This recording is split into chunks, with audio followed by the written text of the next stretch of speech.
Hello, hello. Good morning, everybody, or good afternoon for those who are on the East Coast. This is the Real Estate Power Play on our normal Tuesday call, and we are ready to get cranking.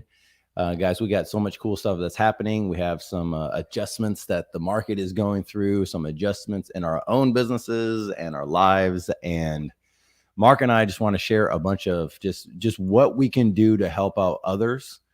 We think that the era of we think that a lot of cool stuff is coming down the pike, and we want to be able to help those who move forward. And that's the whole goal for us doing the Real Estate Power Play, is just to give back and just to build relationships with others that are on here that get to know us, and just the community that's here. So Mark, how are you, man? How you been, dude? Hey, man, I'm doing well. Can't complain. Everything's good. Just like you, just evaluating everything, kind of doing adjustments. Everything's going excellent. I can't complain. I have a trip coming up Friday, heading to Norway for a long weekend trip. Yeah. So, and it's cool. It's going to be the Celtics on what is it? I'm sorry. The Summer Celtics. Yeah, exactly. Sorry. It's going to be the longest day of the year while we're there. And it's like almost equal to Alaska. So I think I was looking at the sunset. I think the sunset there is like at 11:35 at night, and the sunrise is like 4:10 in the morning. Wow, something crazy. So yeah, it's going to be cool. It's an experience. It's going to be cold, and then from there I come straight back, and then I'm heading to Cape Cod for a little while. So okay, so a lot of vacations over here in this guy's life.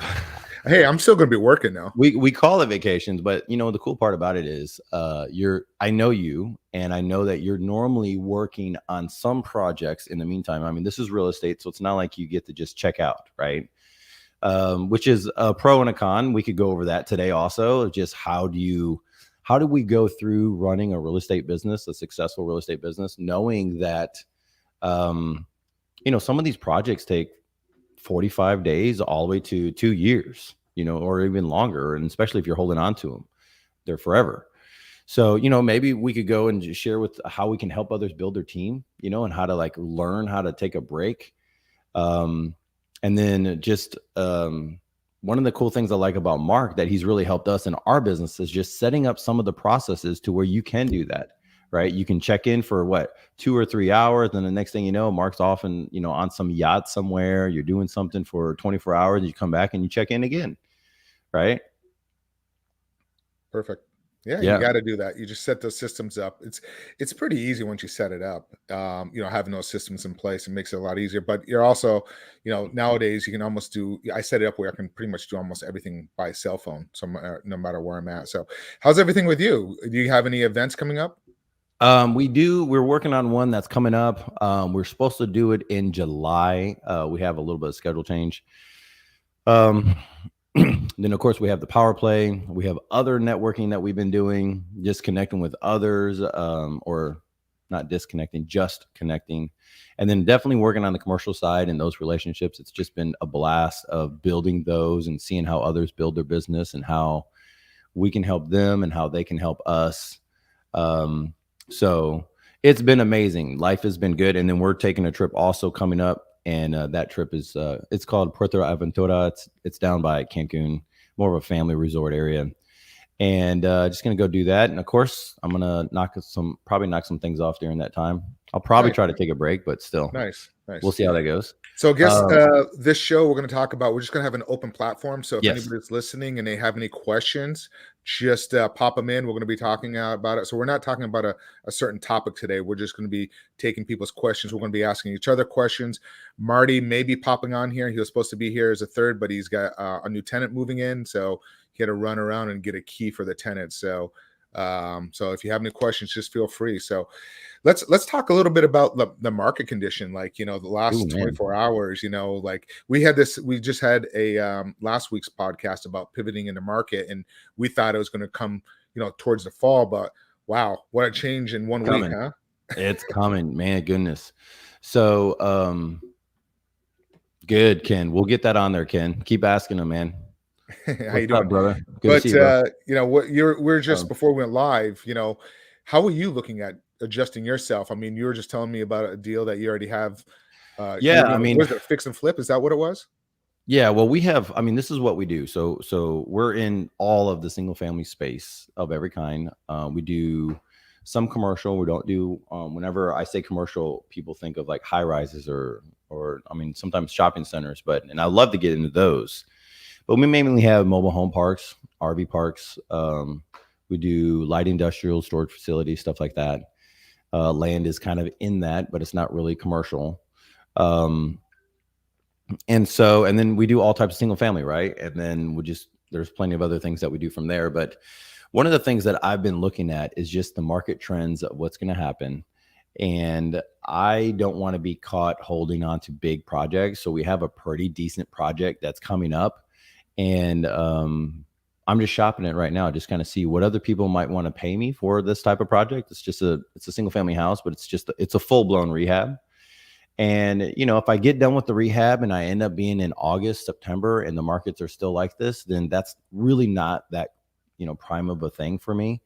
So I'll just go and find out if there's anybody who would want to buy this type of property as is, current condition, where it's at. I probably will still have to take it down just because of timeline. I want to help the seller move on. And so I'll be using my own cash or private money is what we do. So if those who don't know, the private money scenario is basically how I explain it is that I take my friend's money, that whoever my friend is, and I'll take their money and I'll pull it together and I'll put it towards an asset, and we put money into the asset, fix it up, do something with it, and either sell it or hold it. And that's pretty much private money in a nutshell, right, Mark? Yeah. And so if you want to be my friend and that type of friend, let me know. I'd be happy to put your money to work.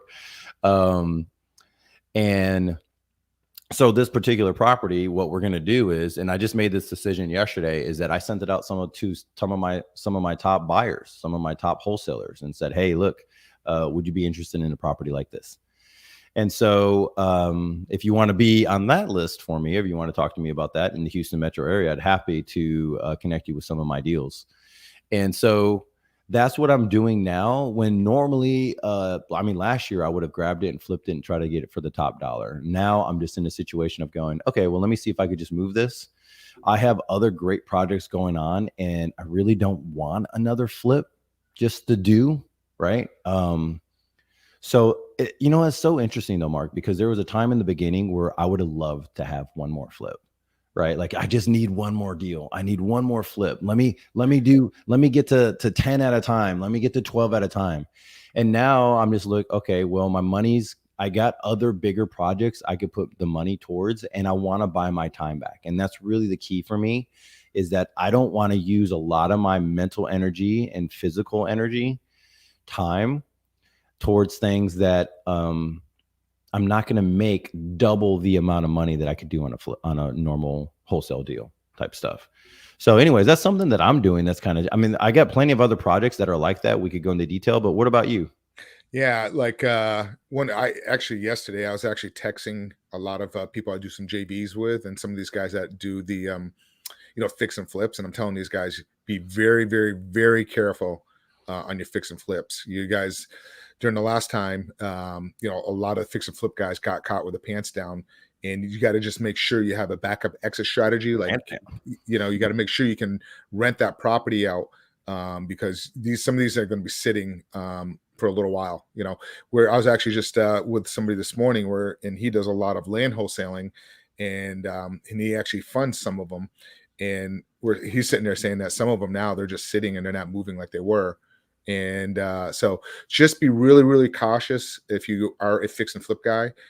Just make sure you have a couple backup strategies. So if you can't sell that property and you can sit on it for a couple years, because we are my opinion is, I think the first quarter, next quarter, July, the government's going to announce that we are in a recession. That's my opinion. I don't know Yeah. what you think on that, Gabe. Yeah, I would agree. I think we're in it now. Yep. Just because the government announces it doesn't mean that we haven't already been in it. Yeah. When you have all these different things, there's going to be job losses. We're going to have It's happening already. the CPI report. You have other stuff going on. We just got to realize that this is the times that we're in, and nobody gets to get away from it. One of the things that my mentor told me a long time ago, he goes, Gabe, listen, once you learn how to be a surfer, you can ride any wave that comes your way. He's like, but if you're going to fight against the wave, he's like, you'll never win. You'll drown. Yep. He goes, you got to learn how to fight, go with the waves. And one of the good attributes I do like about working with Mark upon just different deals and growth, and our businesses just kind of intermingle together in different ways. And not all of it's monetary driven. Sometimes it's just consulting type stuff. Is the fact that Mark is really good at just, you got to pivot. Like, this is what's going on. Okay, let's go. Which is way different. And we can go over this, Mark, is that it's really different than following the glitter. What do you call it? The shiny object syndrome. Yeah, exactly. It's way different. So why don't we go? That would be really good to help people understand right now during a down market, how you really don't want to be in the shiny object syndrome mentality. And how do you decipher between the two? Just experience, really, and then make sure. I hate to say it, but you just got to be aware of it. And if you're going down a road that's going to be a dead end road, you better turn around and do a U-turn to take a side road quickly. You just got to be able to move quickly and pivot quickly. But I kind of I'm looking forward to a pullback here. There's going to be a lot of great opportunities. Some of these people that are listening to us right now, that's only been in the real estate wholesaling game for a little while. Some of you guys are not going to be here, and you guys come back around. And then anybody new that's coming into it right now and like listening to this, stick to your 9-to-5 job right now and just start 100%. learning the business. Start learning the business and start learning strategies. So in 6 months to 10 months, you're going to be educated and you're going to be well positioned to start picking up some great opportunities. So you just got to be very, very patient and go through this. And a lot of people are going to do really well. I know several people that went through the last one that came out great. And then some of them, the fix and flip guys, a lot of them got hurt. And then some of the other ones just kind of pivoted correctly. So, and then also you still can do the wholesaling. You just got to make sure that you're really getting deeper discounts than what you're used to in the past. On that one. So I'm looking forward to it. And, I'm just adjusting my strategies. You have to have a tool belt with many different strategies. I'm just adjusting my different type of strategies. Let's name some of those. What are some of the ones that work great that you're going, I know that there are some tools that you have that you're probably dusting off going, this is the time. So what kind of tools are those? What kind of strategies are those? The sandwich lease option strategy is okay. That's going to be a great one right now. Okay. And we already started adjusting. We already moving into markets that are already where houses are sitting longer. Okay. And then you got to be careful of this because I was analyzing a deal the other day where it's free and clear, right? And I was going to present seller financing versus a lease option. But the seller financing didn't make sense. The lease option made more sense. The reason why is because now the interest rates are going higher. So that area, the owner on a rental is getting $1,500 a month, right? So I was going to negotiate it down to like $1,400 a month, and they're responsible for tax insurance. I say I'm going to take care of the maintenance repairs up to $3,500, but I pass that on to my tenant buyer. But then when I ran the numbers because the prices went up and then the rates have gone up, the payment for the mortgage on that one was going to be $1,508. Then you have to add your taxes insurance into it because we're roughly going to be around, almost $1,900. Where in this case, it makes more sense doing a lease option for like 3 or 5 years, collect that monthly cash flow, the arbitrage. And yes, it's nice having the property seller financing, but I just kind of like, okay, let's take seller financing off the table and let's just do the sandwich lease option. So that's kind of one of the big strategies. And then we're just putting offers out there where we're pitching like wholesaling and really lowball offers, but we're making offers where when the market pulls back, we're going to be benefiting and we'll be okay with it. So in the normal market, what it used to be, they'll be like crazy. So what we're doing is we're we're presenting offers, and then we're just putting it into our system and doing a long-term follow-up. Those people sitting for another 3 to 6 months, they're going to start feeling the pain, and their people come back around. So about 70% of those deals end up coming back around. You had a question there, Gabe? Yeah, I was gonna ask you. Ken was saying, hey, can you do lease options in Texas? So a good guy to connect with, for those who don't know, is our boy John Jackson. Yep. Right. He knows what he's doing. He's a good guy to connect with. He does a lot of trainings and coaching and helping people go forward in it. We'll probably have him on here too, because we're talking about it just before the show of going, man, this is a good time to get him on.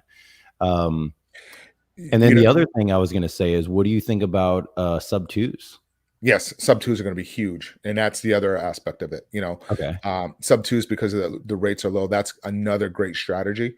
But most of those people won't do sub twos unless they're really in if they're really behind. Most people are not going to just sign over the property and keep the mortgage in their name unless they're really behind on something like that. Or also contracts for deeds are going to be good too. But Ken, real quick on your question about Texas, you can do them, but you can't do a sandwich. You have to do an assignment. So, and like Gabe was saying, John Jackson is the man down in Texas. Reach out to him, follow him. There's a certain way you could do it, but it's just not called a sandwich. Basically. Right. It's an assignment. They call it an assignment. So you're getting it under, and I've done those. Like if you're not getting good monthly cash flow, but you put the deal together and you can make a nice option fee, some money up front, and just sell your assignment off. I've done that before. Just you make like $7,500 or $10,000. But that's the ones where the sellers want higher rents and there's no spread there. Sometimes it doesn't make sense staying in the middle of it. It just makes sense just assigning it to your end buyer. But you do need to understand the rules. There's definitely a lot of laws and regs. Yeah, and you have to underwrite it. You got to make sure you can qualify the person that they can put in the property. There's a lot of Dodd-Frank stuff there so just make sure you're understanding doing that. But even on the land stuff we're doing, I mean, we're just being really, really selective, and we're just like being patient. I'm like, we're going to be able to get some great deals here. So some of the offers that we originally put out and we're working on and we're under due diligence, we're just like canceling them. And then like, hey, we'll go back and renegotiate it. Or we're just going to take our time and just start putting offers out there that work really well for us, because the sellers are going to get desperate and sell them. And you're just going to have better opportunities on purchasing some of that stuff. I think do you want to answer Ken's question here? Yeah, let's see what we have here. Okay, we're to switch on from the market. You ready to move on from the market? Yeah. Okay, let's go on, because guys, we're going to keep hitting this. All right, let's move on from market conditions. What we plan on doing? Let's go through this. What is the single most important KPI to track? So for those who don't know, KPI stands for Key Performance Indicator. This is a good one. Mark, you want to start off, and we'll probably say the same one. Really, it's mainly for marketing, but I don't do a lot of marketing. I mainly use a lot of bird dogs. So the KPI is really geared towards marketing and your dollars that you spend out versus your returns. I'll let you touch base on that. But for me, my KPIs are like making sure that that we're presenting offers and then doing the follow-ups. That's my KPIs on those, like, and making sure. So my KPIs are different than probably what yours are and Ronnie's and Marty's, because you guys spend more money, especially Marty and Ronnie. They spend a lot more money on marketing. So those guys really need to pay attention to KPIs. Mark and I's marketing structure is almost the same in some ways. Yeah. How we do it. So really, Ronnie would be the question you'd really want to answer that question to, but it's really like how much money you're putting out versus your return on it, the KPI. That's really that's where, as your business, if you're spending money on marketing. But right now, I would be just holding your capital than spending a lot of money on marketing, and just start looking at other ways to kind of look for your deals, just to make sure you have some cash reserve to be able to get through this. And you'll just have to learn how to adapt with it. But that's what are your opinion on the KPIs there, Gabe? So ours is very similar, besides the fact that I follow this awesome phrase that says focus on the task closest to the money. And that is a task that Mark and I have talked about this for maybe 3 years now, Mark. And by doing that, it has transformed my whole, basically our whole CRM system. So we only focus on the task closest to the money. And so what are the tasks? Well, I got simple tasks, and one of them is just locking up deals. So how do you lock up a deal, right, Ken? So you lock up a deal first by talking to sellers, right? And sending out offers. And it's really simple like that. So if you don't talk to deep sellers and if you don't send out offers, then you don't have a locked up deal. And without that task, you can't make money in this business as far as a wholesaler, or even if you're flipping, right? Or even if you're wanting to hold on to those properties or anything, sub two, whatever. This is basically a product, is what you got to look at these properties as. So what is the task closest to the money for you and your business? And then I would back into what's your KPIs. And normally for those that are on this call is basically how to get in front of a seller, how to talk to a seller. People want to know those things. We help them out. But really it's how many phone calls did you make, or how many sellers did you contact, or how many sellers did you actually initiate conversation with, not just try to contact with. And so you have to figure out which one is the most important for you. And here's the trick. This is what I think most people misunderstand. The KPI for today, this month, will change, right? The key performance indicator is designed to show you where you are in your business and to hold you accountable to that key thing. Eventually, others come in that are more important, right? Of going, I need to track this other part of my business. I have no idea what's going on over here.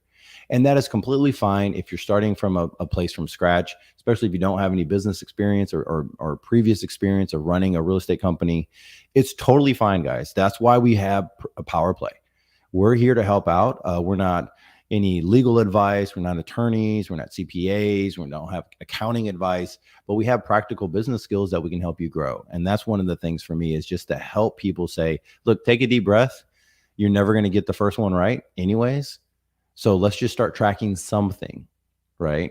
And then really what you're doing is tracking your life. You're tracking your time and going, do I really want to spend 8 hours of my day tracking one indicator? I need to track how much time was I on the road doing this other stuff, or why did I even do these other things? And you'll find out, and you start adjusting as things go on. So that's one of the things. Someone else asked the question, hey guys, what's the best way to comp a property? Mark, you want to do that? I'll let you handle that one. Go ahead, because since you use the MLS, correct? Yeah, I use the MLS. So it's pretty simple for me. This is what I do. And as the market changes, we'll probably change a little bit of it. Let's see. Yeah, you got it up there. Okay, cool. Look, there's multiple ways to comp a property, but the way I look at it, if you're looking at a single family resident area, and let's just do single family because that's what most people are talking about. You have 4 major roads, right? And that's the way I look at it. Sometimes there's 5, but a neighborhood is normally a block to some degree. Now you'll have some people to go, oh, I went a whole mile out. Well, what if the mile radius, the neighborhood is only half a mile radius? What if there's only 50 houses in the neighborhood and it's all on one street, right? And so one, you want to make sure you got the correct geographical area. If there's a freeway on one side, don't cross the freeway. If there's a major boulevard on one side, don't cross the boulevard unless you know they're the exact same type of homes on that other side of the boulevard. All right. So you're going to comp that out. The other thing that you want to look at is your square footage, right? Sometimes you want to look at the year. Sometimes most of the neighborhoods are all built in the same year, so you'll be good. The other thing that you want to look at, let's see, comping that's pretty much what I do in the beginning. So as long as I grab the footprint of wherever the neighborhood is and I grab the square footage and I just try to see what's in the neighborhood, then I look at, okay, well, maybe I need to put the square footage in there because there's 100 houses. What do you mean by square footage? What do you mean by that? So let's say a house is 2,000 square feet, right? I wouldn't want to comp it against a 3,000 square foot home, right? That has 5 bedrooms and the 2,000 has 3 bedroom, 2 bath, right? And so that's stuff that I'm looking at, right?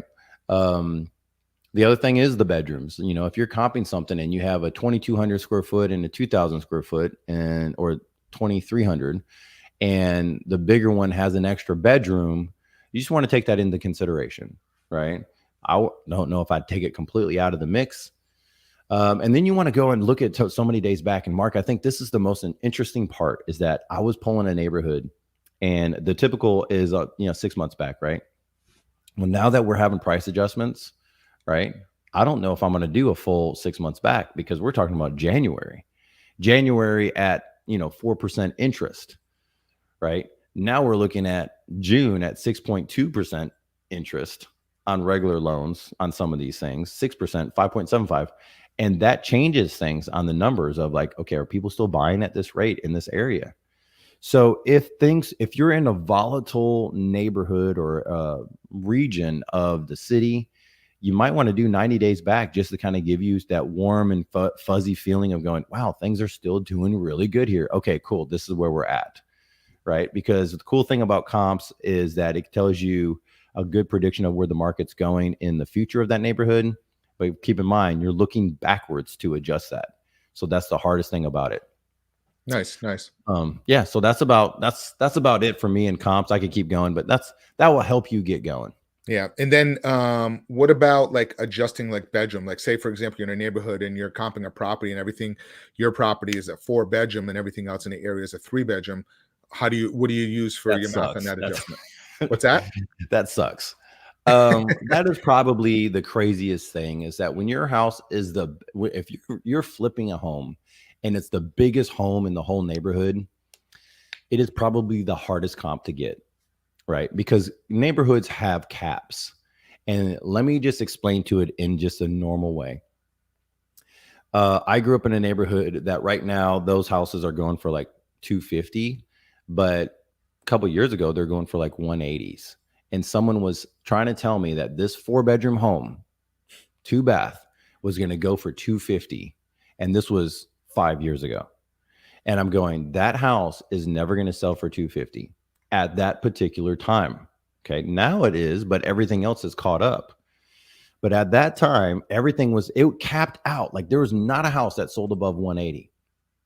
But it's 4-bedroom and it's this and it has these other things. I was like, no one is going to say and go into that neighborhood. You got to think about that end buyer. Why is that end buyer going to come in and spend 80K more or 70K more than everybody else just to be in that neighborhood?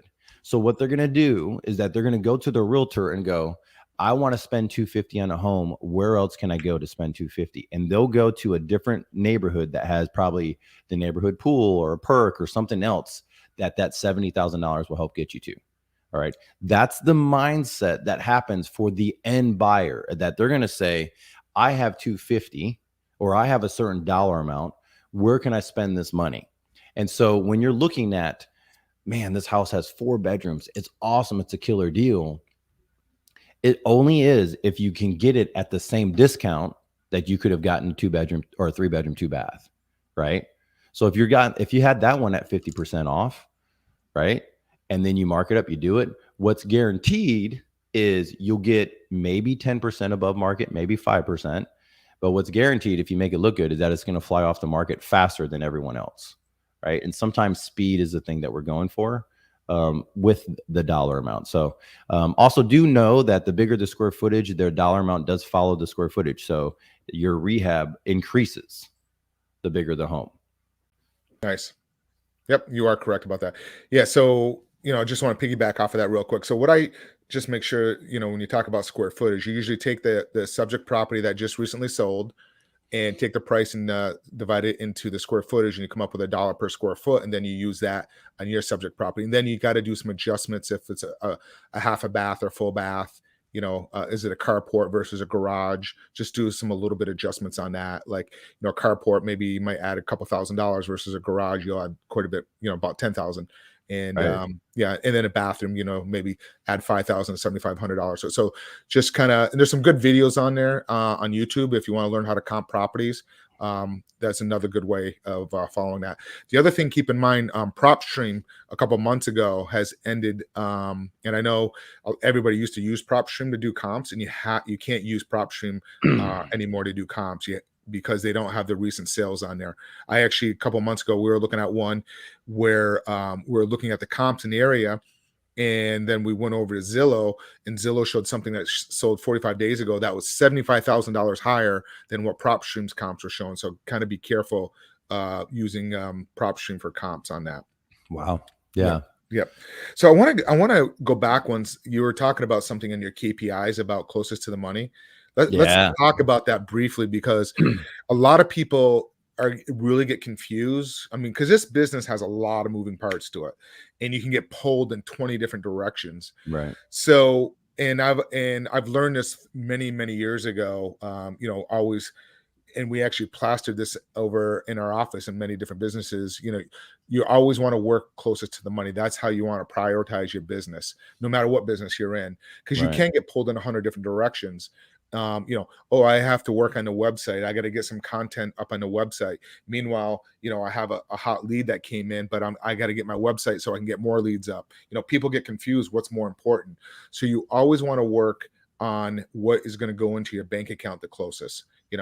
Yes, you got to get contracts out to sellers that are waiting on it, but you also have a HUD that you have to review for closing. Which one are you going to work on first? That's good. That's good.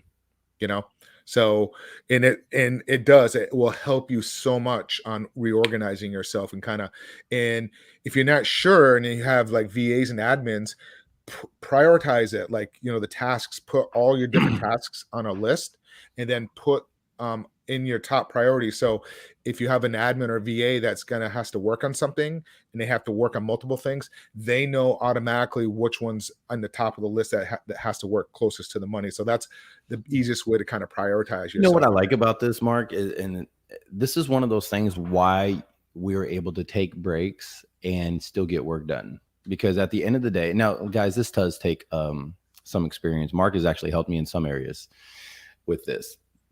When you're training up your team, you have your VAs, and people are going, you just gave me 5 projects. Which one do you want me to do? And there's people that do urgency level.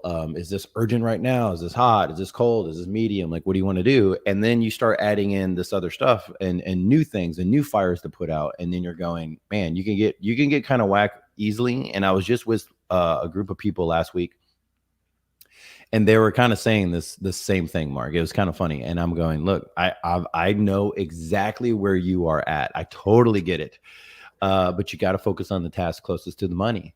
Right? Like, what's your QBR? What's your queen bee role? Like, what is the thing that you need to do that keeps the whole business going? Great. You do that while the team is focusing on those tasks that need to be done. We had a property where, for some reason, the well went out on the property and no one can figure out why. Well, it was very simple, right? The power went out to the well. It was that simple. But one of the tenants was like, hey, I think the water's out. Then the other tenant was asking something. And so we're just going, that can't be right. The well's only 3 years old. So it was just like, go call the power company and turn it on. It wasn't that big of a deal. What happened? Well, that card that we were paying on, it expired. And lo and behold, the everything else that had to do with that property, those people called me that same week, meaning the trash company, all the people like for that property, because there was all on a specific card for that property, and the card expired. It wasn't a big deal. We just had to update the card. Great. But those are the tasks closest to the money for that moment, right? So how do you advise others to really assimilate this? I think this is where the experience comes in, of just life experience of going, look, that's really not that important, right? And you see some of the younger people involved that are like, I need to do everything, and I'm going to do 16-hour days just focusing on this. Some of it's really good because you need to iron out the processes. The other part is you're probably overworking because you don't have a system in place. What do you think, Mark? 100%. It's just, if you have good systems in place, you can really cut your day in half of your hours that you actually work. You really can, because you just start prioritizing the things the right way that you're closest to the money. And then you don't get pulled in directions on stuff that's just wasting your time, that's not going to make you money. You think it's going to, Yeah. but go ahead. I'm sorry, Gabe. No, I was going to say, you were mentioning something, and I wanted to say, can you help us understand by sharing, like, maybe people don't remember where you came from and how you know how to do this. I mean, you can set up a system and a process you can transform someone's business within 2 weeks to a month, right? I mean, because 100%. it's the same thing over and over again.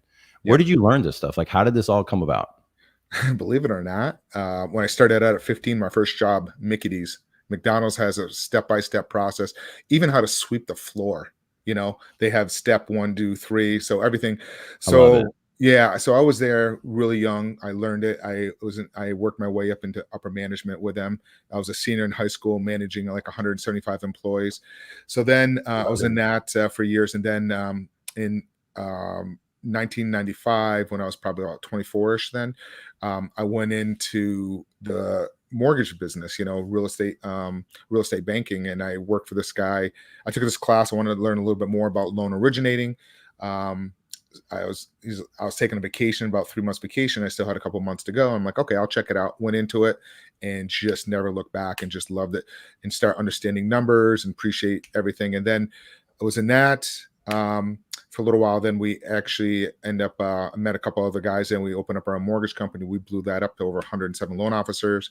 So you just got to know. And then just had several of the different businesses throughout the years. And you just have to have good systems in place so you to grow, because what will happen is you get to a point where you can't grow anymore because you don't have good systems. Right. You try and you keep hitting a wall, because every time you move forward something else happens. So you just need to make sure that your systems really work really well. This and is and amazing. yeah, especially technology days nowadays can really help you out if you put a really good CRM system in place and make it customized the way you want to work Man, for you. people see our system now. I was training someone else last week, dude, and I spent 4 hours with this commercial group. So there's multiple guys all together, and then you do 1 hour, and they're like, "Man, you guys want to keep going? Let's keep going." We did a freaking marathon, 4 hours of revamping their system. I probably won't ever do it again because these are close friends of mine, and I love their businesses, and they're helping me build my commercial business. But as I was helping them redo it, I'm just thinking back and they're like, your system is ridiculous. How are you able to do all this stuff? And I'm like, listen, for those who don't know and you're listening to this, it's one baby step at a time. That's how it works. But if you can learn how to do it quickly and go, I just need to do this, and I'm just going to tag another one on there, and I'll tag another thing on there, and I'll tag another thing on there. And I think what people do is they get bogged down with, well, the task closest to the money, I don't know what it is right now. What is it? How do I need to build it out? And the way I say it is like, if you don't know what it is, then go make money. Go keep doing what you're doing, make money, do some deals, wholesale, flip, do whatever you got to do, buy some properties, do whatever you got to do in your business. So that way you can gain that experience to go, you know what? I really know how I want my systems to be built out. Right. And that every business is built catered to them in this world. I mean, I, we're not talking about huge conglomerates here, guys. We're talking I, about you, your lifestyle, and building a legacy. I mean, what are we talking about? I want to say one thing though. When you are building your system, make sure whatever system you're using to build that it's interchangeable, it's easy, because I've seen systems, and actually it happened to us one time. We were building systems out in this one technology that we're using, and it made it very difficult for us to adapt to change the systems. You almost have to start all over from the beginning again. And it did. It set us back 6 months on this one business about 10 years ago, because Wow. the system that we are using wasn't interchangeable really easy. So make sure that whatever system you're using, that you can make it where you can plug other things in it so you can keep going, so you don't have to start back over. It was just bad. It was a technology at that time. It was very hard to change things around on the code that they were using Mhm. back in the day. So Yeah, nowadays there's so much interoperability for pretty much everything. We found out a new thing. Have you guys heard of ClickUp? Have you heard of ClickUp? I It's haven't. kind What of is like that? Asana. It's like a project manager deal that's kind of very similar to like a Slack and a project manager. I was just talking to my guy, like, hey, let's watch some videos. Let me know if this is something that we can use to, if we're looking at another way to communicate with each other on our projects, that things just keep bigger, bigger, bigger. So um, it'd be I'll good have to to check it know. out. I'll check it So out. let's see, what marketing campaigns are best for new investors? Wow. Mark, that's good. So what's a good marketing campaign for newer investors? I mean, we're, you know, the I market's guess it new. really comes down to your budget. Right now in this market, I wouldn't be testing out marketing campaigns at this moment. I That's me personally. I Mhm. would be sitting back and waiting for the market to kind of adjust. Um, because you have in some of these markets, sellers are still going to think their house is top dollar. and Okay. they're still going to think that. And you know, coming into it, the market is definitely going to cool off. In some markets, it may come back a little bit in price, and then some markets it's just going to go to a normal market where the moderate is like 3% a year increase. Got it. So that's my opinion. So I would just kind of like see what kind of market, what's your strategy first, like what are you going to go after. My personal opinion is just be really patient for a little bit of time here and wait for the market to kind of do its adjustment and then jump in there, and then you're going to find great opportunities. That's kind of what my approach would be right now. What are your thoughts on that, Gabe? Well, here, look, man, we got Ken that just got done saying that his is driving for dollars. And that's one of my Great one. first ones. I mean, we work with a lot of what we call JVs or bird dogs. I mean, I was just in Austin and I found a couple signs, and I was calling those people on signs going, hey, Yeah. look, there's still signs out there. I think one, you got to look at your budget. You got to look at your target. Where are you at? I know you could do driving for dollars for commercial properties. I mean, you could do it for anything. It's really the most cost effective. And if you have a good system, like, well, I don't know, gas is going up. So, but if you have a good, like, if you know how to do the skip tracing and everything like that, then it's a really good way to look for deals. That is whenever I help people get started, or whenever I got started, I drove the whole city of Houston. I mean, it took me forever, but I know, and even now, just from those days, some neighborhoods I've never been back to, and I don't even remember their names, but if I look it up on the map, I'm like, oh, I drove that whole neighborhood. And guys, that's how I got started. I didn't have a big budget. I didn't even have a lot of money to put to the budget. I didn't want to drop all this stuff. So I go, well, if I could just find those. And some of the deals I got, Mark, I remember this one deal I did driving for dollars. We probably broke away with like 75K on this thing. And I probably put it on the list because of high grass. I'll never forget this. I'm talking to the guy. He calls me over, he calls me. So I'm there. I'm in front of the house. This is years ago, like some of my first deals. And he goes, how did you even send this to me? I go, well, I was driving the neighborhood. I was like, I don't know. I was like, maybe it had tall grass. And he goes, oh, I know exactly which week that was.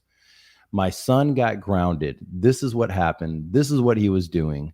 And he apparently he got grounded. Oh, because he wasn't cutting the grass. He's like, so I refused, and I was trying to teach my son a lesson. So he didn't cut the grass for like 3 weeks. Right. So the grass is high and weeds and everything else. So I'm like, well, that goes on my list. And I just thought it was so cool. Well, we became like, it was a good relationship with that seller. Not that we're friends now, but the whole point is like, it was like a 75K break array. And the whole point is he wasn't even supposed to be on my list. He would be on nobody's list. That's the point that I'm making for those who are listening. That's the power of driving for dollars. Yeah, is that I agree. Get to be Driving the for dollars. first to get there. Yeah, 100%. Driving for dollars is really, and another cheap one is bandit signs. Just be careful of your area. Just make sure you know your rules and regulations in your area. But bandit signs are cheap. You can get like a couple hundred bandit sign or $100 bandit signs for a couple $100. That's a really another cheap way of doing it. But just be careful of making sure your area that you're in. But driving for dollars, I've even done it on my bicycle. I ride my bike in the morning for an hour, and I've gone through neighborhoods, and I've done the same thing. Just get on your bike and go and just get out there. But Ken, thank you for sharing that. That's a great thing. Yeah, that's cool stuff. Yeah, and that is, I mean, it keeps your budget really low, so you can keep your money. And then what I also do is I'm always constantly networking. I have bird dogs. You can always keep the bird dogs out there. And I've mentioned this many times in different podcasts. Trashmen, UPS men, Amazon drivers, cable guys. I got a guy who's coming with me tomorrow. He's going to come with me. We have a for one of our parks. He's just going to come meet with me at the park. And I said, hey, he just called me yesterday. We haven't talked in like 6 months, and he's looking for some land. I said, well, why don't you come out to my park? I got to go there. I haven't been there in a couple months, so I got to go and I got to inspect things. So I'm going to do a walkthrough with me and my project or property manager. Why don't you just come out and just see what we're doing, so that way you can see I'm looking for stuff like this. He's like, this sounds like a great idea. So he's going to come and look at some of my properties and then go and try to find more. And he's like, I need to know the rest, but I could find these. And I'm like, well, I'd love to buy them and we can JV. right? And so that's some of the cool stuff, the guys, that's out there, is that there's plenty of opportunity, especially with, social media, Facebook, everything like that. So, Yeah. Mark, we're about to wrap this baby up. What else do we need to do that we can help people just really grow in the power play world? Network. Just get in there, start asking questions in the group. Reach out to anybody in the group, like Ken. You can reach out to Ken. You can reach out to Gabe, myself. Just get out there and just network with people.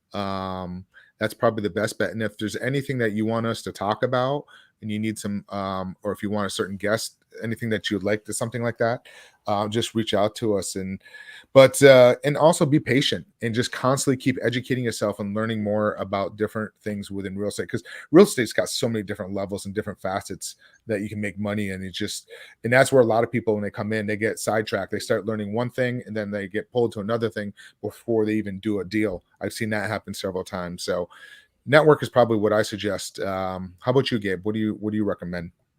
Yeah, I mean, definitely increase the people that you're around, raise your standards for those people around. Mark has mentioned it at least 3 times,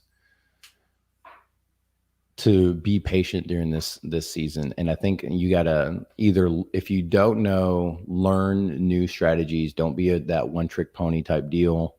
Dust out those strategies if you're a novice or if you're experienced, because there's some cool stuff coming on.